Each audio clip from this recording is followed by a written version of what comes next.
Okay, what up ladies and gents, it's your favorite Asian robot right here, and I am here to follow up on the last video that I posted for Darktide. Okay, a couple of days ago I posted a video where I asked you guys in the community, why did you guys stop playing Darktide? Viewer feedback wanted. This was about 3-4 days ago. It was just a short 8-minute video where I explained everything and I asked you guys for feedback. I've actually taken the time to read almost all of the comments that have dropped on that video. So as you can see, I have actually gone through, replied. Now I've only gotten about 60% of the way because so many of you guys gave feedback and it was really, really awesome to see. I thank you everyone who gave feedback. I promise to read all of it. You have my assurance that in between, taking care of my family and everything and working on this new content for other games and stuff, I will read every single comment. You have my word. Okay, so I'm just going to get through that later on. But as I was going through it, I noticed a trend in these comments, all right? So I'm here with a video. This one is for the devs. Here are 4 reasons, the top 4 reasons I can give you right now. If you read the comments, if you read what people are saying, here are the top 4 reasons for the devs that players are leaving Darktide right now. Okay? And yes, a portion of them will come back, but I'm going to address that a bit later. First, let's take a look at the numbers again. All right, things haven't drastically changed since my video 3-4 days ago. Of course, an update could come out tonight and these numbers would be completely invalid, by the time you see the video. But here's what's going on right now. Darktide, at the time of me recording this video, had about 3.4k players on playing right now on Steam alone. Now, this does not cover Xbox or console numbers. And they had a peak in general on Sunday of 7.79. So that's okay. It's not great. It's not bad.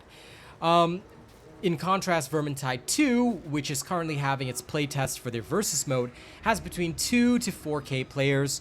All right, at the time of this, it's about 2.1k players. Darktide being a newer game, having those kinds of numbers doesn't really fill me with a lot of joy and enthusiasm because I think that Darktide should be doing a lot better. That being said, what are the top 4 reasons that players are just not playing Darktide right now? Okay, I'm gonna go through all of them. This is from the comments. This is what people have fed back, and this is what they're saying about the game. This is not my own thoughts. Okay, I do share some of them, but these are not my own thoughts. This is what people are saying. So please, devs, if you are listening to any of these videos right now, okay, maybe I'm just not the person you want to listen to. Doesn't matter. I'm just here to do my job. All right. Here's why people are leaving your game and they're putting it down. All right. And it's not just because new games are coming out. Okay, these are valid concerns. All the ones about new games coming out, I've taken those. I put them aside because they're totally valid, but they're not the main reason people are leaving your game, or rather putting it down and not really coming back. Let's start with number 1. Okay, number 1, progression sucks. All right, what do we mean by progression sucks? Here's the thing: Darktide does not have a storyline. Okay. We know about Captain Wolfer and the Traitor's Curse, but the thing is, the storyline is being drip-fed to players so slowly, it's literally on the level of Destiny 2. I think it's actually worse than Destiny 2 at this point. The storyline is so bad that players will come back and forget what the storyline even is. If there's nowhere that you can view a reminder of the storyline so far, there should be an easily accessible in-game way of viewing the storyline so that, if people, because sometimes when you lose focus on the storyline, you come back and why is this guy doing this? Why is this guy doing that? It feels disjointed and disconnected. The lack of progression, all right, storyline-wise, is a problem for people. People have short attention spans. All right, you cannot drip feed them a storyline and expect them to remember everything that happened a few months ago. Dude, nobody even remembers half the Vox transmissions that happened before. I mean, sure, we could go back and review them, but there needs to be an easier way in-game to bring people up to speed with the storyline, give them a taste. It doesn't have to be a fantastic cinematic. And in fact, some of the fantastic cinematics that you made to introduce people to these systems can't even be watched again. Or if there is a way to watch them again, I'm missing it. Because I don't see where to watch them again in-game. Or at least I haven't. But come on, you gotta make things easily accessible. Okay, that's crucial. Also, once you hit level 30, there really isn't much to do other than trying out interesting builds, and that is a whole nother issue by itself. So progression in this game is severely lacking because we don't really have a storyline. We get to 30 and then everybody just says, even when I was playing the game actively, they asked me, what do I do after 30? What do I do after 30? I say, I don't know, bro. I'm still thinking about it myself. All right. Next, cosmetic focus. What do I mean by this? A lot of players feel that right now the updates and hotfixes are all focused around fixing like clipped cosmetics or whatever, instead of fixing actual issues. For example, the plasma gun bug has still not been fixed. The visual bug on the plasma gun, sometimes, you know, like you don't even see the shot coming out even though the damage goes out, that hasn't been fixed. These are major issues. There are also other bugs and glitches such as mutants throwing you out of the map, which I have literal TikTok shorts for. Maybe I haven't posted that one. I don't know. I'll post that another time. But basically, it has happened live on stream. Muty throw me out of the map. Somebody goes out of the map due to chaos spawn. These are issues that were supposedly solved a while back, but are still cropping up today. Come on. This is not right, and this should not be right for any live service game. Okay? Once you fix a bug, it should stay fixed. If the bug comes back, something is wrong in your core here. All right, you gotta fix that. And worrying about a clipped cosmetic, even if you fix the clipped cosmetics, some other update comes and the cosmetics clip again. So like, come on, you gotta focus your fixes on actual issues that the community is having, not cosmetics. I mean, I know that pays you guys a salary, but one thing which another studio said was that developers have to earn the right to monetize. Right now, I don't feel like you guys are earning the right to monetize. Sure, the people that are huge fans of Warhammer 40k, which are shelling out thousands of dollars for the miniatures anyway, are still going to be shelling out money for your game. And they're still going to buy every cosmetic set, you know, and those guys are paying your salary. But let's be real here. You're never going to have that large player base if this is your focus, okay? And speaking of the cosmetic focus, it is literally on paid cosmetics. We do not have a lot of free cosmetics in the game. And this is a problem because we don't get to, like, free players or players who have, in fact, I shouldn't even say free players because players have to buy this game. They don't get to look cool other than recolors of the operative set. And that's it. There needs to be more free cosmetics that are earnable in this game, not just with penances, but just let them buy them with order dockets. Give them something, a goal to work toward, all right? That actually falls under progression as well. Now, here's number 3. There's no roadmap. Or rather, this is number 2 on the list. Without any clear picture on when updates are coming, players are not finding it very easy to stick with the game because, look, it could be, when's the next update coming? It could be in 1 month, 2 months, 3 months. You don't know. Everybody thought that with the pace of the updates before the long December break, everybody thought that, oh yeah, you know, they're gonna go on vacation, but maybe late January there'll be an update. It's February right now. Helldivers just came out. Last Epoch is releasing later this month, and there's still no Darktide update. You know, come on, work with us here. You've got to give us something, and not just a hotfix. And sure, there's no roadmap. Fine, whatever. I've heard all the different stories and reasons for why there's no roadmap, and there was death threats involved and whatever. Look, here's the facts. Nobody cares about that. Put a roadmap out, show us what's coming, or, you know, say that, okay, you know what, I'm happy with this player base right now, and eventually you'll have like 5-6 creators who will work on this game, and that's it. If that's what you want, then I welcome it, because other studios have bigger plans and bigger visions. And while a lot of them crash and burn, and you guys are really lucky because guess what? You're the only ones in the market producing this right now, producing a Warhammer 40k horde shooter. Yeah, the fact of the matter is that you're lucky with that, but players aren't just going to stick around with that forever. You're going to end up, just like with Vermintide 2, you're going to have that 3,000 to 4,000 core base, and then that's it. Even at your worst times, that 3,000 to 4,000 was still there. Yeah? Way before the October update, that 3,000 to 4,000 was still there. Yes. And that same few small groups of like content creators were still there. But long term, it's not going to go well for you. Just understand that. Like, my job as a professional is to give this kind of feedback. And I hope that you guys take it seriously, because this is what your player base is saying. All right? And just because you drop another big update doesn't mean that all those players are going to come back. Half of them might, but the other half might not. All right? So be very careful with this. Now, the main number one reason that players, newbies, all of this have left the game, I'm going to tell you straight up. All right? The number one reason is that crafting and RNG suck. Okay? Everything in this game is RNG based. From getting your weapon is a gacha system. Okay, this is not a game, this is not a mobile game where I'm supposed to pull on a banner and try to get a 2% chance of having, in fact 2% is pretty high, a 0.5% chance of pulling Hadron and then blowing all my cash until I get a pity system which lets me draw a 5-star Hadron. Alright? This isn't that kind of game, and I would never want to see it become that kind of game. But the current system, even though you're only using in-game currency, I still love the announcements though. See, there's still positives here. But here's the thing. I do not want to see this game become a gacha game. This game should not be a gacha system game. That's not what we're here for.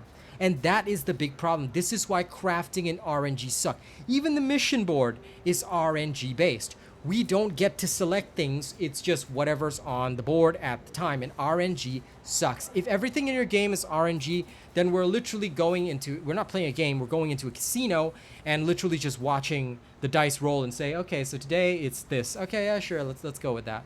And, you know, it's not good long term. Let me draw a couple of comparisons here. With Helldivers 2, all right, I'm going to draw some comparisons right now. With Helldivers 2, progression, bugged as it is right now, and Helldivers 2 has bugged progression right now. I'm saying this as somebody who's played, the progression is bugged right now, but here's the thing. Once I unlock something, it's unlocked forever. I can go in and that weapon functions as is. In fact, I can customize that weapon in the field just by holding down the reload button. I can change its RPM, change the scope on it, even change whether the torchlight's on and off, whatever. It's basic, but it feels good. The fact that I can change that. Next, here's the other thing. In Helldivers 2, okay, drawing a close comparison once again, sure, the missions are RNG, like whatever on the planet is RNG, but I can actually feel like I'm making an impact. It shows how much of the planet we as a community have taken, and right now we don't know how much of an impact we're having on Tertium. We have killed bajillions of heretics, and there's no progress bar. You know, I think that that's one thing that y'all need to learn from Helldivers 2. Put a progress bar on the city. Say like, okay, X number of people have liberated this area of the city. It would make it feel so good. Yeah, sure, the missions might be, you know, randomized, but hey, we could liberate different parts of the city and actually get a whole like war type feeling going. And I know that this is something that happens in 40K all the time. So why can't we have that here? Because Helldivers 2 is doing it. Why shouldn't we? That is a great way to give players a feeling of impact in the game. Now, on to the crafting system. This is not a crafting system. What you have is a gacha system. Coming back to this entire system, how can this be fixed? I'm not just here to highlight problems. Let me at least give you guys a solution. For the crafting system, here's something that we discussed on stream that could be a potential solution for the crafting system. Okay, I want to talk about this. When you go to Brunt, instead of him selling you a weapon, instead of him selling you an actual weapon, how about he sells you a template for a weapon? And then you take that template to Hadron, and you can slowly spend plasteel to get the stats you want, and once that's finished, you inscribe it with 2 blessings. Now, these 2 blessings could be items. Maybe if you put them in this one weapon, they can't be put in another weapon. That's fine. Like, this is a system that can create limitations and interesting variations because your choice becomes impactful. You want to use this axe? Okay, you want to put thrust on it? Well, you can't put thrust on something else. So you're going to have this one build with this axe that has thrust or something else, and you know, you can't change it on something else. Like, that could work for the blessing systems, and then the perks could be replaced with like purity seals or inscriptions, whatever. You can fit the lore with it, but basically that would give you total customization over a weapon, all right, but also some limitation. Maybe it could cost something to inscribe the purity seals or change the engravings. There's so many ways you can swing it in lore. It makes no sense lore-wise to have a system whereby, and I'm going to use my Chinese voice for this just because it drives the point across a little better, all right. Let's say I go to Brunt's armory right now, and I go, hey, Brunt, listen, I need a weapon. Okay, listen, here's what I'm going to tell you. Okay, listen, Real Asian Robot, if you want this X, okay, I'm going to tell you, I learned this from a gacha game, okay, what you got to do right now, I tell you, what you need to do is you need to buy this X 100 times. And out of that 100 X's, now, I tell you, I got all these X's installed, but like some of them are like really shitty quality. So I'm going to take this really shitty quality X, I'm going to wrap it up. You don't know the stats or anything. I'm going to sell you 100. And then out of the 100, maybe 10 are going to be good. The other 90 you trash and you sell back to me. How about that? Okay, this system very good. I learned from mobile game. Bro, that's not a crafting system, nor is that an armory system. That is literally a predatory practice that probably wouldn't be allowed anywhere. But in a video game, it's okay, right? Wrong. This should not be okay. What Brunt should be selling me is a template for a profane weapon, not a bunch of profane weapons, none of which we're going to use until we get the ideal stats, and after that, we take it over to Hadron. We go over to Hadron and we say, okay, Hadron, listen, I need this weapon consecrated up, you know, with all your knowledge as a tech priest, you know, can you help me consecrate this weapon? And Hadron says, okay, no problem, Asian robot, tell you what, for your first 137 plus steel, I make this weapon green, you don't even know what perk you're gonna get. Oh look, some random perk on this weapon. Now we're gonna consecrate it again, and this time I take 183 plus steel. Okay, now you got some random blessing. Oh my god, it's not the blessing you want, that's okay, no problem. You spend some more, you spend another 365 plus steel, 114 diamantine. Okay, now we got another perk. Maybe it's good, maybe it's bad, I don't know. Maybe you could change it. You can change it for even more plus steel. Okay, last but not least, I spent 639 plus steel, 274 diamantine. Okay, now you got a fully blessed and perk weapon. Now whether this is good or not, I don't know. Okay, you gotta buy another one and try again if you want a really good perk. If this one not your role, then sorry. Bro, this is not a crafting system. This is a gacha system that is pretty bad, and people have been trashing their rolls over and over because what I just spent there is over 1,000 plasteel to take a weapon from profane to transcendent, which is gold, the final tier, and it cost me over 1,000 plasteel. That is 1.5 damnation missions, because the damnation mission on average gives you 600 or so plasteel, assuming you go around picking up drops along the main path. This was actually done in a research video which I did called How to Farm Plasteel. So if that is the case, I have to run 1.5 damnation missions per weapon that I want to upgrade to transcendent, and I might not even get what I want. 1.5 damnation missions takes about 45 minutes, considering that the average runtime for a mission is between 20 to 30 minutes. We use 30 minutes as guideline because if things go really bad, it extends to 40 minutes, blah, blah, blah, blah. Okay, that's not a good system. Does it make sense that what I'm talking to you guys about here is not a good system? Because this is not a good system in any way, shape, or form. You're asking people for 45 minutes of time, all right? And if they fail, they don't get the rewards, by the way. You're asking 45 minutes of guaranteed success time, all right? And because you can't exactly do half a mission and then leave, you've got to actually do 2 missions to upgrade every single weapon from profane to transcendent. Okay, 2 missions, that's a good hour of time. An hour per upgrade for a random gacha. So every hour that you contribute lets you roll the gacha once for a full weapon. And even then, that's not enough, because guess what? You gotta get a lot of rolls of weapons in the first place. So you have to do even more. You have to do even more randomization to get the weapons you want. And even after 10 to 20 rolls, you may not get what you want. That's 10 to 20 hours down the toilet. Whereas with 10 hours of Helldivers, I have unlocked airstrike barrages, the guard backpack that I wanted. I've got the weapons that I want, and I can modify them in the field anytime.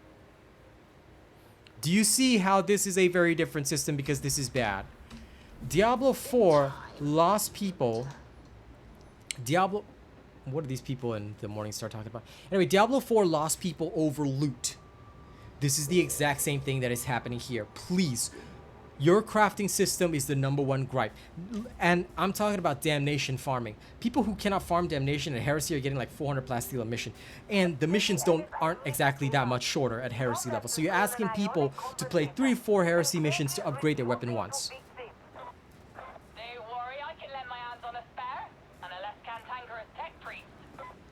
Please, you guys have to do something. Devs, this is my appeal to you. These are the top 4 reasons that you guys are losing players right now. And I didn't just give you problems, I gave you solutions. At least for the crafting system, I have a solution for you. Please try and do it that way at least. And I can tell you more people will actually play the game, and then you can focus on content because you're not constantly worrying about whether or not you're gonna get your next paycheck. All right?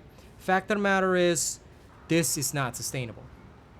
It might be sustainable for some short-term period of time, which I'm sure it is. But if you want more sales, you want more player base, you want to expand, you want to go forward, then you got to work with us. You got to work with your player base and hear them out. These are the problems that they're experiencing. I hope you guys have a solution. Thank you very much for watching this video. I know it was a lot longer than I intended, but I hope the points that I made are valid, and I hope that these points help you guys drive home the current problems that we are experiencing. Because guess what? We have no way of earning any premium Aquillas. There are so many problems in this, but you know what? Helldivers 2, I can earn the premium currency for free just by playing the missions. Let that sink in, all right? Thank you very much for watching this video. I hope you guys will check out some of my other content as well, all right? I'll still be here, but not as active because obviously I'm working on other stuff, and right now there is no major update. I'm still waiting for the next major update alongside you guys. Thank you very much for watching this video. I'll see you guys on the next one. Don't forget to leave a comment if you've got any thoughts on this matter as well. And thank you very much for commenting on my previous video. I really appreciate you guys giving the feedback, and fingers crossed the devs listen to us at some point, yeah? See you on the next one.